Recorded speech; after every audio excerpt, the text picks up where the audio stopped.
Hari Om Tat Sat. Welcome to Gyan Bhakti. We focus on spirituality, Vedanta, and Sanatana Dharma.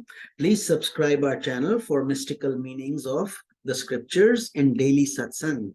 Our humble prostrations to all pervading Brahman or God, our worshipful Guruji, Swami Jyotirmayananda Maharaj, all sages and scriptures, and to the divinity in each of you. We are currently exploring the scripture Mysticism of Mahabharata. Commentary is by Sri Swami Jyotirmayananda ji and narrated by myself, Swami Nikhilananda. We are currently studying the episode of the disabling of Bhishma.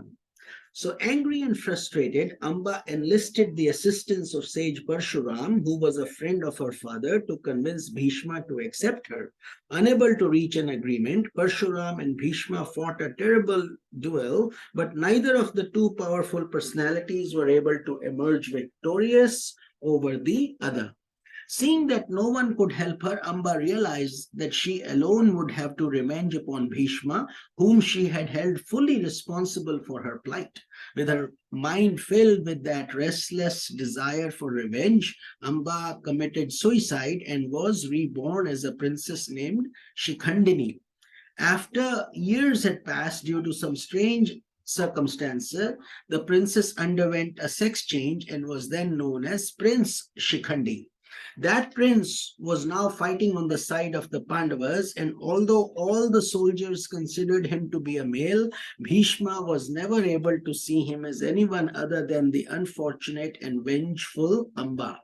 After telling the Pandavas the story of Amba, Bhishma instructed them to place Shikhandi at the head of the army formation the next day, with Arjuna standing close by. Seeing Shikhandi before him, his weapons would fail, and then Arjuna would have the opportunity to disable him quickly with his skill. After revealing this secret of his downfall, Bhishma blessed the Pandavas and they departed. This complicated story about Amba and Bhishma illustrates the power of the law of karma to shape the life of individuals. Due to his immense spiritual insight, Bhishma was able to see the workings of that law with great detachment and to view the unfoldment of his prarabdha karma as part of the divine plan. Amba, Ambika, and Ambalika represent different states of feelings or bhavanas, and Amba is a special bhavana that brings about the termination of will, which is represented by Bhishma. In the state of self-realization, the egoistic aspect of your will is no longer needed and therefore it subsides.